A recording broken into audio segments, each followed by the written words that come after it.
I've been a student before, and to you students here today, congratulations on the work you're doing. I've been around and viewed every bench, I believe, and the work it just gets better all the time. So what I have to say this evening is, as one of the senior working engravers of America, I'm honored to address and relate to this group of artists and supporters a brief history of the art of engraving in our country. I see the current status of American engraving as a healthy and growing art. Better? And I would submit, historic backgrounds are as rich as any in the world. As a first-year high school art teacher, I was happy to see two other gentlemen in the teacher's lounge at the William Henry Harrison High School, where I was hired to teach fine arts. Those two gentlemen were shop teachers. One was a wood shop teacher, the other a metal shop teacher. And as we sat around in the teacher's lounge, I kind of talked about what they were doing. I had no prior interest in firearms, but what they were doing piqued my interest. The wood shop guy was refinishing gun stocks and doing checkering. And we were in the Weatherby age at the time, if you know what that was, where everything was a high polish finish. There were wood inserts and diamonds inlaid into the wood, and that looked attractive to me at that time. The metal shop guy was doing refinishing, plating, mounting scopes and things like that. And I went in and talked with them about what they were doing. They said, well, you know, you're an art teacher. Why don't you try engraving?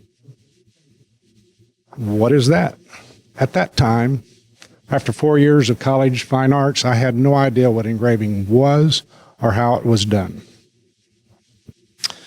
These gentlemen had recently been to a local gun show, and there was a working engraver at the show, and they described to me what he was doing. They said he had a chisel and a hammer and a vise, and he was driving this chisel through this metal. And I thought, well, how neat is that? That really got my interest. So with their help, and the metal shop teacher of Harrison High School, we made my first chisels, my first hammer, and I went to work.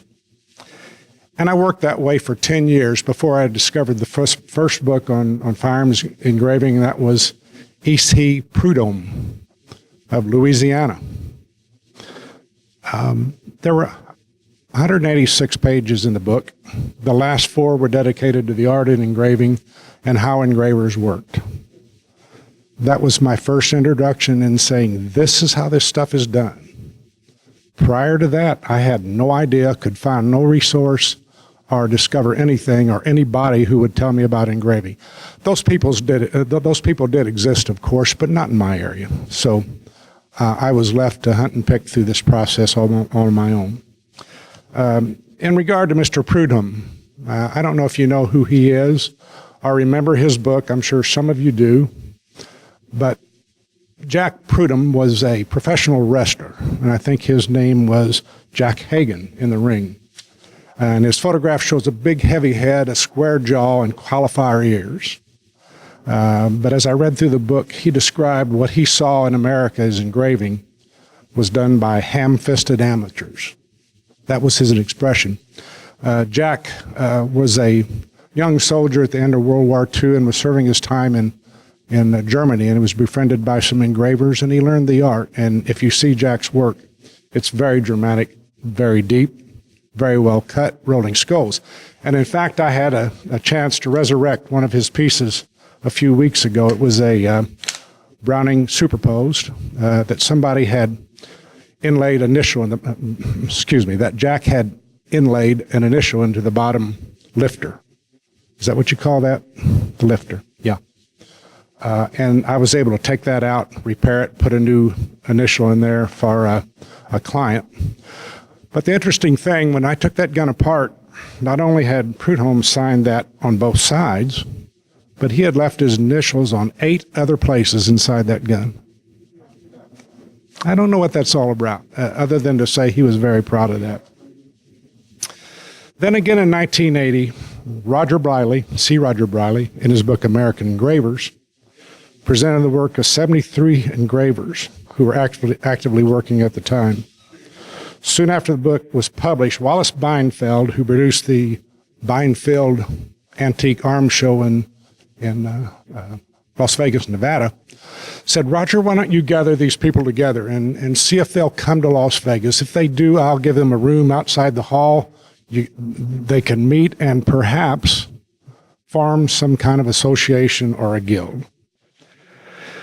And the next year in Tulsa, Oklahoma, we officially founded the Firearms Engravers Guild of America with Frank Hendricks as president, incorporated in the state of Texas, and the rest is history, of course.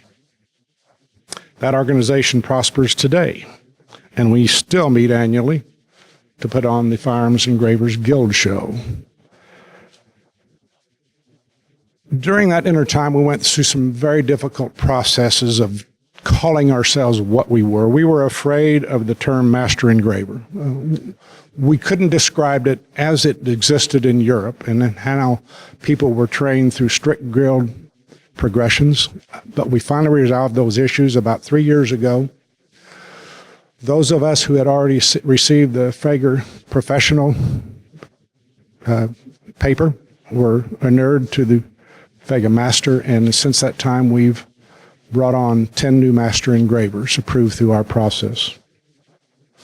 Furthermore, Fager is growing in its philosophy thanks to people like Barry Lee Hands, a forward-looking president to be sure. He's found new ways to promote ourselves, new venues, and we're more accepting of all engraving artists, not only firearms engravers, although we've kept that name and we probably will. We see more knife engravers, jewelry gravers, gravers from around the world, international members, and it's a very healthy organization. Stepping forward to 1980, James B. Meek, in his new book, published by Barnell's, called The Art of Engraving, produced the first treatise ever that dealt entirely with the art of engraving and how it was executed, how it was done. Colloquially, it became named our Engraver's Bible. We all learned from it. We all appreciated what he did. James Meek was an outstanding engraver, a gentleman, and someone who really loved engraving and engravers. In the last chapter of his book, Mr. Meek described a new machine he was using. It was called the Gravermeister. And we all became very interested very quickly because his statement about that machine was, for my own use, I'd much prefer giving up the chaser's hammer and chisel to ever surrendering my Gravermeister. I bought Gravermeister number 8 in 1981, and I worked with that machine for, the next 20 years. That little Kansas company, of course, was Glendo Corporation. The principals were Donald Glasser and his brother-in-law, John Roner. I believe their favorite antelope hunting spot was in Glendo, Wyoming, i.e. the rest of the story. The company titled GRS lives today. Glasser, Roner, and Mr. S., whoever that was. And I knew that at one time. I can't recite it right now. Don Glasser held numerous patents in the printing industry. His expertise for engineering, he was a Purdue graduate, by the way, my state of Indiana. So was his son, DJ. His expertise was in vacuum machines, vacuum pumps that picked up and fed paper through high-speed printing machines. We talked about that often. His brother-in-law, John Roner of Boulder, Colorado, a professor at the university there, was an artist and an engraver. And the two of them, as they met on family occasions, that kind of thing, John asked Don, can we develop something that we could hold in our hand and drive the graver through metal and bypass this most difficult step for learning engravers and how to handle this hammer and chisel? And I don't think I ever realized how difficult it really was till I started teaching engravers how to do it. And it really is tough. If you don't have a feel for that hammer and chisel, if it's not an instrument in your hands, right, it won't work. So, most of us being so impatient, Air Power Engraver came at the right time. It was produced here in Emporia, Kansas, and the rest is history. Over time, They changed the mechanics of the machine from vacuum to air pressure, and that generates the new machines we use today. And that brings us to today. Even if I conveniently bypass our rather problematic and controversial transitions from hammers and chisels to air power engraving, and it was a tough time. We finally convinced ourselves as a guild and as working artists that both methods are valid. Neither is preferred over the other. They both produce the same finished product. It is the same art. Lindo Company, more than any other company or individual I could name, recognized early on that formal instruction was essential to the growing art of firearms engraving, or for that matter, any engraving.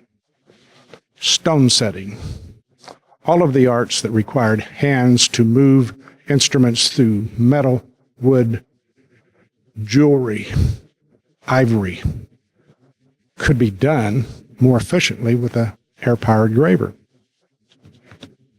The first GRS classes were held in a small room in the building.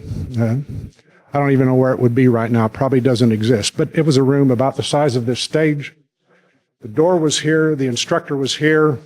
The students were out in front of me in a maze of mechanical contraptions, microscopes, video screens, things like that.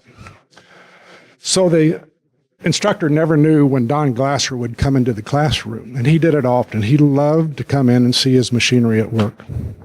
One day I was demonstrating for a class, and I was cutting scrolls, and they were having trouble with this idea of turning the block and leaving the hand steady. That's how you control the tool. And I was cutting, they were watching, and Don stepped in and was watching, and right at the end of my presentation, he said, "Good job, Mike," and I jumped like this. He scared me to death. He was right behind me. He said, "Here's what I'd like to happen right now.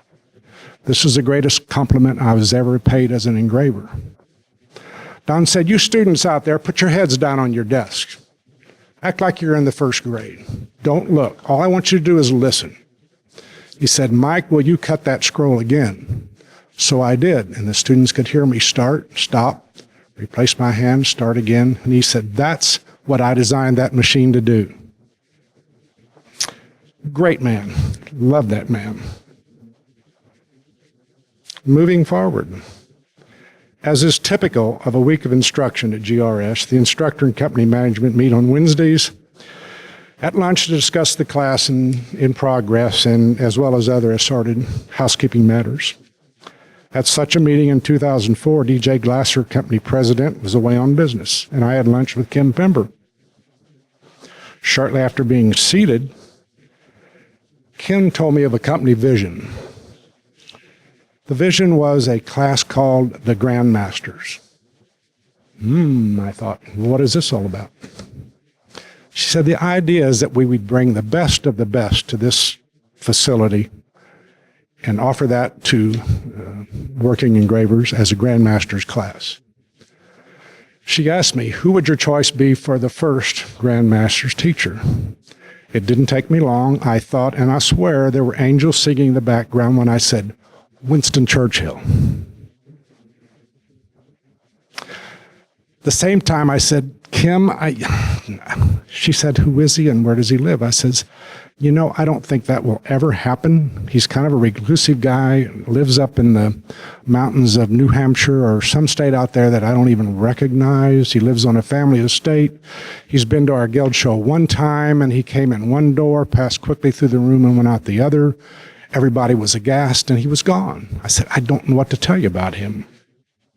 That's when I learned just how Kim and GRS, just how serious they were about starting this new program. Over time and with significant effort, Kim did convince Winston Churchill to teach the first Grandmaster class in 2005.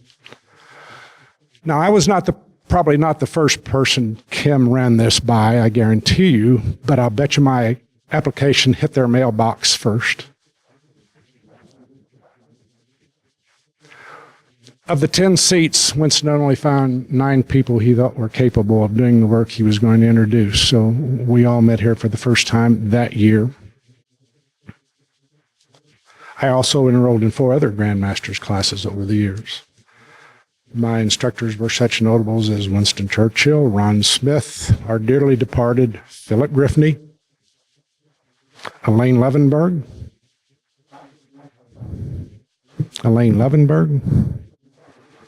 and now I get to visit others.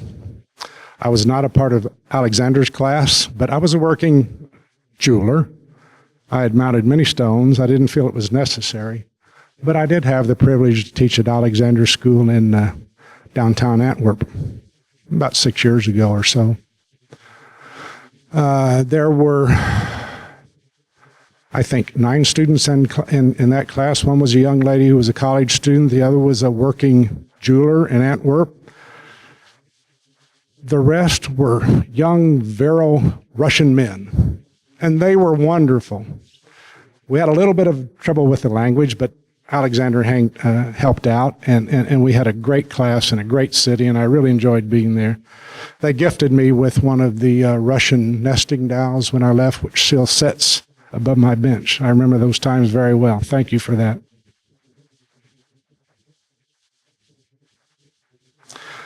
So on an evening much like this in 2005, Winston Churchill, the most respected and admired American engraver of our time, helped dedicate the Bachelor of Arts degree in the city of Emporium.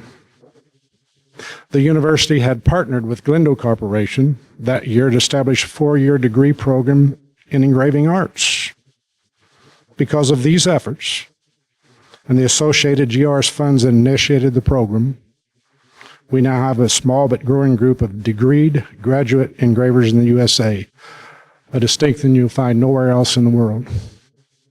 So, it is my pleasure to tell this group of engravers, as well as those of you who love and admire engravers, those who teach engravers, those who fund engravers, and those who support engravers in so many other ways, that the art of engraving truly exists as a valid and recognized form in the USA, and exists mostly because of the people and organizations I've named here tonight. Thank you very much.